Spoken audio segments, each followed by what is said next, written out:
rivalry weekend. And even before we do that, Shane, I know I probably should have mentioned this before, but you probably should have mentioned a lot of things here.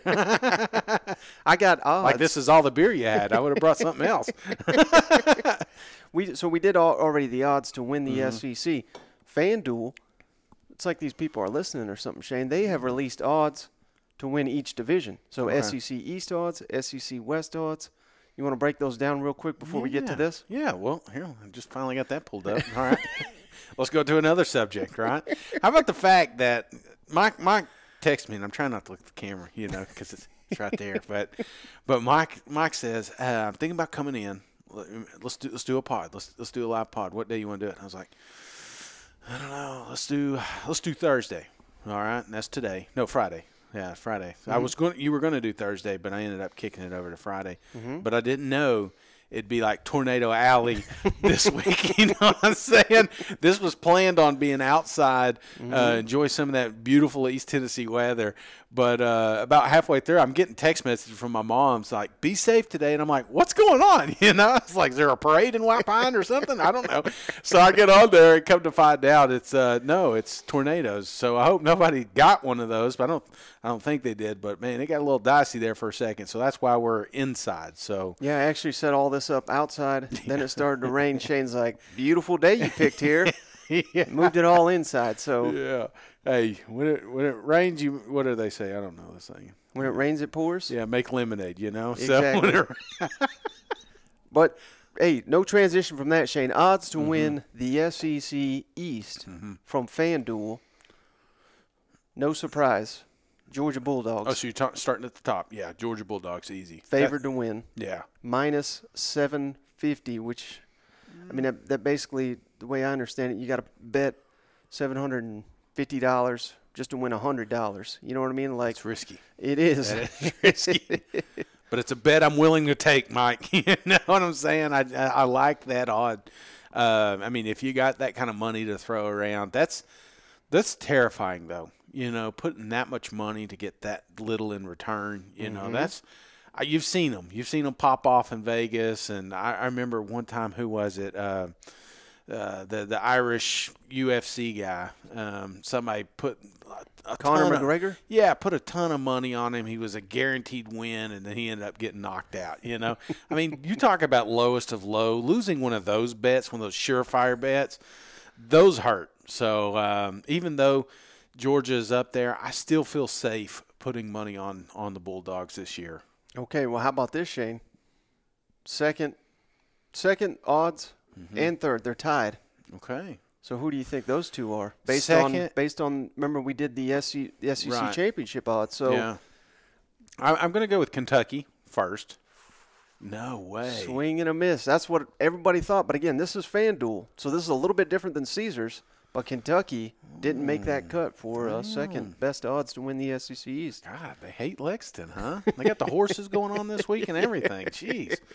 Well, if Kentucky's out, there was a lot of Florida love in Vegas, so I'm going to go University of Florida is one of those, and my Tennessee Volunteers. Yep, Tennessee ball, 14-1 for both Florida and Tennessee. 14-1. And I like those odds because we usually pause this part so I can get my calculator out and figure out how much money I'm going to make. But for the listeners at home, Mike, if I put $100 on this, how much am I going to get at the end of the year? $1,400. So, that's not bad. That's a $1,300 profit right there. I like that. And Florida could pop off with some capable coaching. Anthony Richardson has a huge season, perhaps. You don't have to go to Athens, of course. The game's always in Jacksonville. So there's reasons to like the Florida Gators. Tennessee, bringing back damn near everybody on offense. Keep raiding the transfer portal here in the recent days here. So Tennessee, 14-1 odds. Yeah. I like those for the Vols. I'll tell you, AR-15, early scouts coming out. I saw that in some mock drafts. They're expecting him pretty high. So to get high, you got to have a hell of a season. So you never know. Maybe a Cam Newton type year, and then the Florida Gators are winning the East. So I like both of those. I mean, this is kind of that wheelhouse, that second, third tier. This is where you're putting your money at, and I like those. And again, the beauty of these odds, you don't have to. I'm curious about Kentucky. You don't have to win in Atlanta. You just got to get there to win on these. Yeah. So right there is Kentucky, not far behind, 16-1. But still, a lot of people Yeah. I can't tell you when I put these out, Shane, how many of our Tennessee followers, they were tagging Stoops and Vince Morrow and all these Kentucky fans. All these matter and damn it right now. But, you know, if I'm a Kentucky fan, I like the disrespect. They play better when they're disrespected. They're probably putting this in their damn locker room. You know what? Oh, yeah. 16-1 to win the East. Has Vince tweeted about this yet? Because if he hasn't, he's missing something. You know what I'm saying?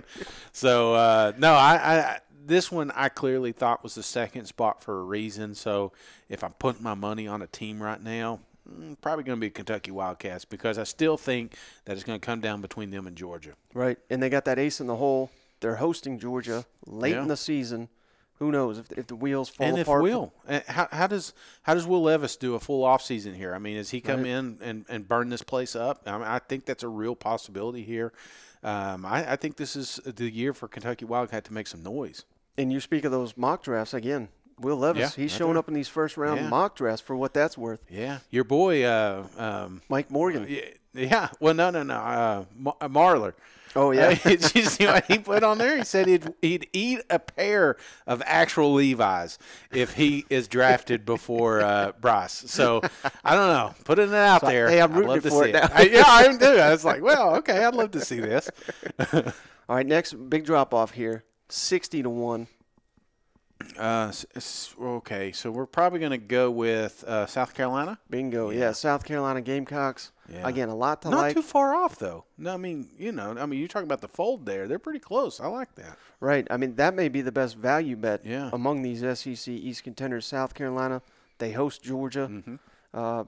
Spencer Rattler, everybody's fired up about it. Either you're fully on board with it or you think he's a garbage quarterback and they're just going to suck again. But a lot to like about South Carolina at 60-1. Exactly. It's similar to that AR-15 talk. It's you need a quarterback to pop. And if you do that, he's a true equalizer in these games. Some of these, the Tennessees, the Kentuckys, some of these games may come down to a simple possession, and if you got a game changer at quarterback, maybe that's the love that you go with. And two, you're counting on everything just running smooth for the Bulldogs, which obviously Vegas and you and me both think that it will happen, but how many times have we said that? How many times have we said, this is the year Alabama repeats, or this is the year LSU makes some noise, or something like that, and then you look at the end of the season like, man, that quarterback didn't work out like we thought. So, I mean, just as if there are good quarterbacks, there's bad quarterbacks, and Georgia's got an unproven one, so maybe this may be the season that one of these other teams pop up. Mm-hmm. Now, 120-1, the Missouri Tigers, that feels about right for a team that's doesn't have their quarterback situation solved and trying to grab every quarterback they can out of the portal. But I've seen Missouri fans; they think they should be up there with Florida. So if you do, put your money, man. Put your money in. If you truly do. I mean, you talk about one of the biggest payouts is putting $100 on Mizzou right now. So you're right. Maybe all they need is a quarterback, and maybe they have him on the roster, maybe they don't yet, but. That's one of the beautiful things. I love the setup that Mizzou has as far as scheduling. You look at teams that have an easier path to the East championship. That's the Mizzou Tigers. So I do think some teams are sleeping on them. I think some fans are sleeping on them. But again, it's a tall glass of water to win the East. You know, and that's why they got Vandy last 500 billion to 1. No, what'd you say? 500. Oh, 500 billion. No, just 500. That's it. Oh, no, I'm just kidding. Vandy, come on. I'm a beer in already. So, no, I think they got their hands full. They got to win a conference game before we start talking about them winning the division. You got to put them on there. And nothing against Vandy and what they're building down there. We bash Vandy, but I truly think they got the coach. I truly think they've got the athletic department set up finally, so they're starting to take the sport a little bit more serious, and I think it's going to be a slower build than most. It's not like you're going to just come in there and just turn the world upside down, but who was James Franklin before he came in there, so maybe this is their Franklin, and maybe Vandy does take, but they're not winning the East, man. No chance. Don't waste your money.